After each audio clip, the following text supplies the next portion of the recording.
Long before the heart of Africa was ever mapped, explorers were irresistibly drawn to this secret world.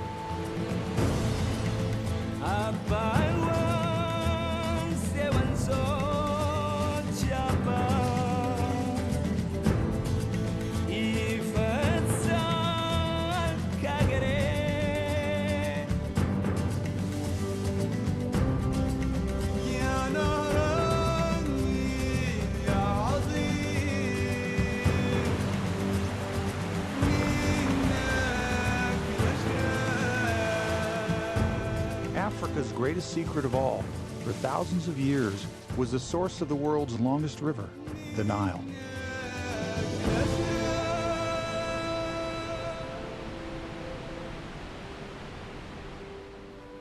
The Nile is unique among the world's rivers.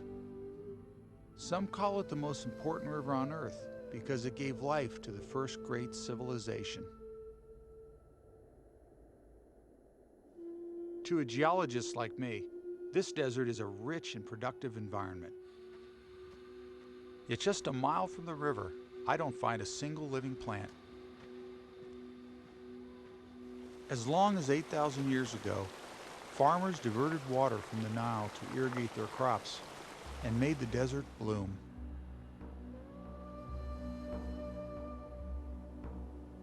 Without the Nile, there would have been no Great Pyramids, no advanced civilization with all its innovations in language, art, and astronomy.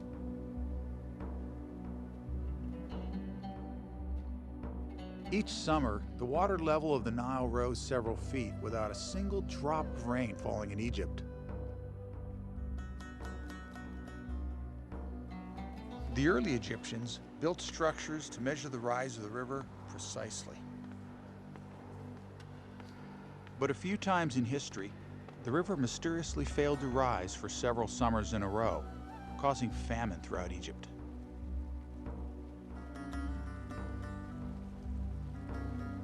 Every year, the farmers watched the river and wondered, where does all this water come from? This was the Nile's first great mystery.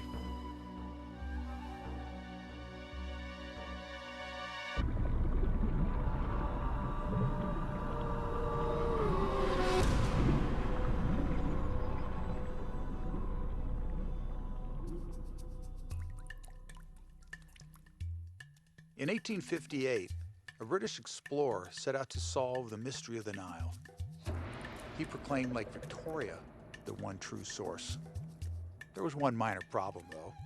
He was wrong. Lake Victoria contributes only a fraction of the Nile's waters.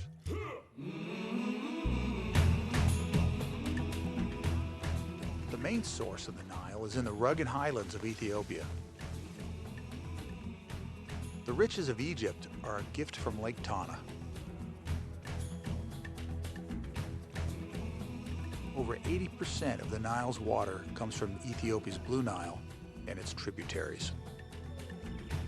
My goal is to lead the first team down the entire length of the Blue Nile, from here in Ethiopia all the way to the Mediterranean. 3,000 miles.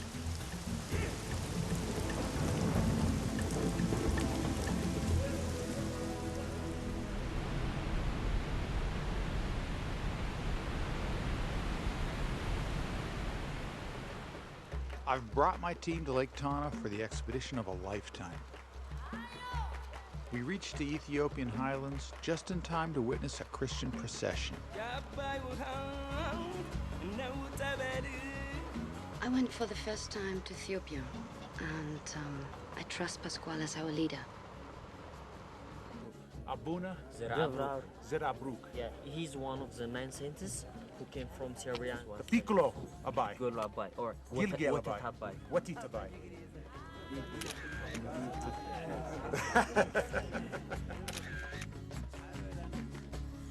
Pasquale has led expeditions to Mount Everest and run many of the world's most violent rivers.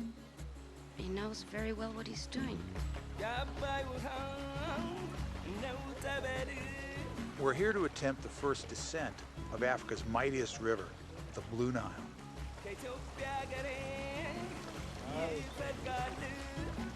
I've hired some Ethiopian boatmen to be our cooks, our helpers, and bodyguards. We'll be heading into territory few outsiders have ever seen.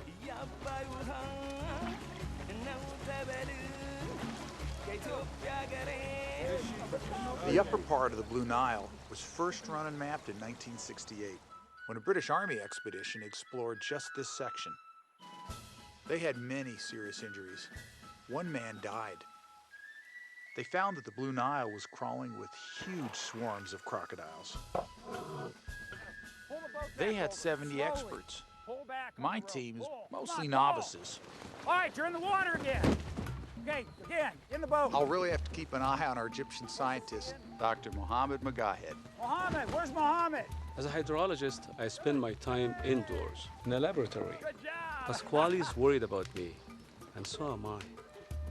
Gordon Brown, our safety kayaker, is the only one who'll be with me for the entire 4-month expedition. I'll come by.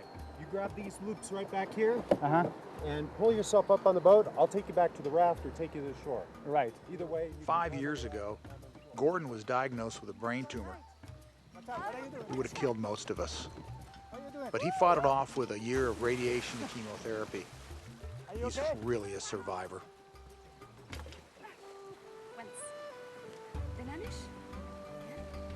Saskia Lange is a journalist from Spain. She's writing an article about religion along the river. The river travels through areas with no roads, so I'll be able to study indigenous people. People I could never meet any other way. Thank you very much. Miriam Siko is our team's archaeologist. Here in the holy city of Lalibela, the Ethiopians dug down 40 feet into bedrock.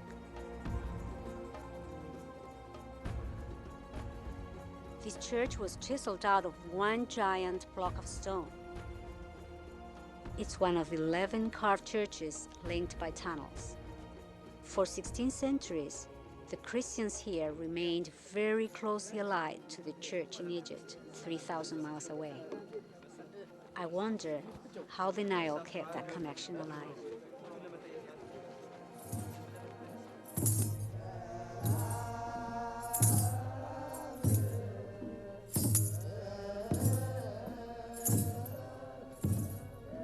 Some people say that hidden in these stone churches is the Ark of the Covenant, the box that Indiana Jones was after. The Ark contains the tablet engraved with the 10 Commandments, the actual tablet given to Moses. Is it really here?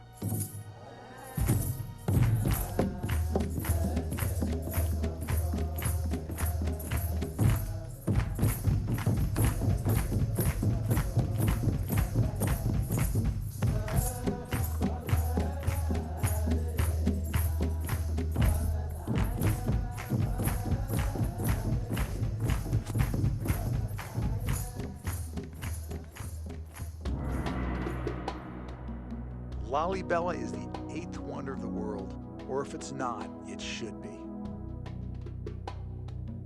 Just